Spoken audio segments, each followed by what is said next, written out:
ጤና ይስጥልኝ። ዛሬ ደግሞ ኪሎ ዳይት ብሬክፋስት ነው የምንሰራው። ቁርስ የሚያስፈልጉን ነገሮች 2 የሾርባ ማንኪያ ቅቤ፣ 2 እንቁላል እና ግማሽ ብርጭቆ ወተት ነው።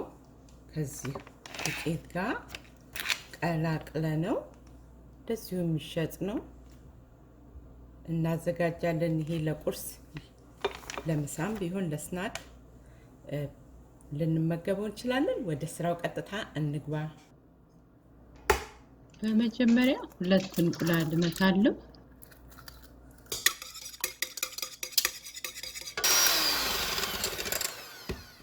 በመቀጠል ግማሽ ብርጭቆ ወተት ጨምራለሁ።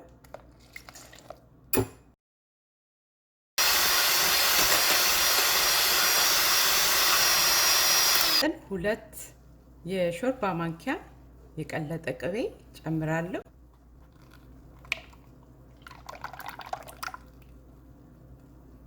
አሁንም አዋህደዋለሁ።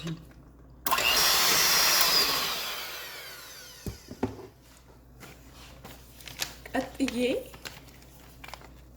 ኪሎ ማፍን ለማፈን የተዘጋጀ ዱቄት በሙሉ ነው የምጨምረው። ብሉበሪ ያለው አሁን ይሄንን አዋህደዋለሁ በደንብ።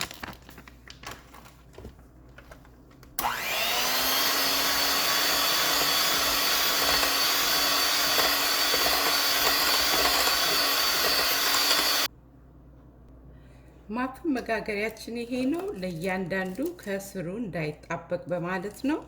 የኬክ መጋገሪያ ወረቀት እንደዚህ በመቀስ ቆርጣለሁ። የምጠቀመው ፕላስቲክ ክዳን ማንኛውንም መጠቀም እንችላለን። በእኩል እስከሆነልን ድረስ ቆራርጬ አዘጋጅቻለሁኝ። በቂ የሚያህል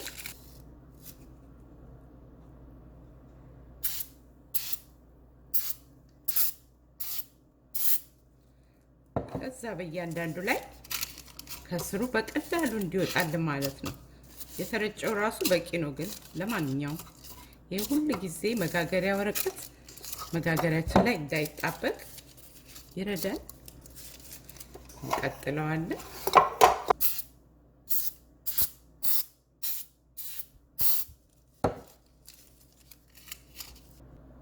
አሁን እዚህ ላይ በእያንዳንዱ ግማሽ ከግማሽ አነስ ያለ ነው የማደርገው። አንሞላውን በኃይል እንዲያደረኩ ጨርሳለሁ።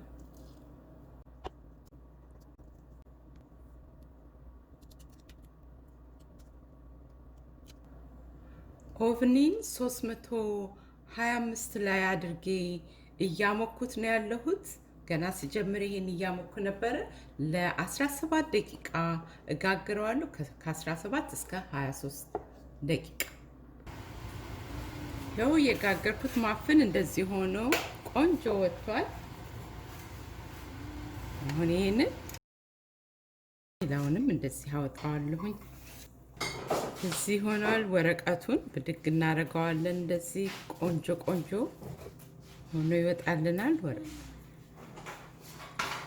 ይሄንን ቀዝቀዝ አድርገን ብንፈልግ በቡና በሻይ መመገብ እንችላለን። ባይ ዘ ዌይ ይሄን መግዛት የምትፈልጉ ከሆነ ይሄንን መግዛት የምትፈልጉ ከሆነ ዌብሳይቱን ከታች ዲስክሪፕሽን ቦክስ ውስጥ አደርግላችኋለሁ። ከአማዞን መግዛት ከፈለጋችሁ ለምትፈልጉ ማለት ነው። ስንሰብረው ይሄው ያማረ ኪሎ ዳይት ማፍን በጣም ቆንጆ ነው። በጣም ይጣፍጣል። እንግዲህ ኦቨኑ ስናበስለው እስኪ በስልልን ድረስ እንደ ኦቨናችን ሁሉ ነገር ስለሚለያይ እስኪ በስልልን መጠበቅ አለብን። ቱስፒክ እንደዚህ አድርገን ማየት አለብን። ምንም ነገር ካልተጣበቀ ነው መብሰሉ የምታረጋግጡት። አልመንድ ስለሆነ ዱቄቱን የምንጠቀመው አልመንድ ነው፣ ሬጉላር ፍላወር ስላልሆነ በተለይ በደንብ መጠንቀቅ አለብን መብሰል አለመብሰሉ። ይሄው ኤጁም ቆንጆ ሆኖ በስሏል። እንደምትወዱት ተስፋ አደርጋለሁኝ። ስላያችሁ እያመሰግንኳችሁ በሚቀጥለው ቪዲዮ እስከምንገናኝ ደህና ቆዩኝ።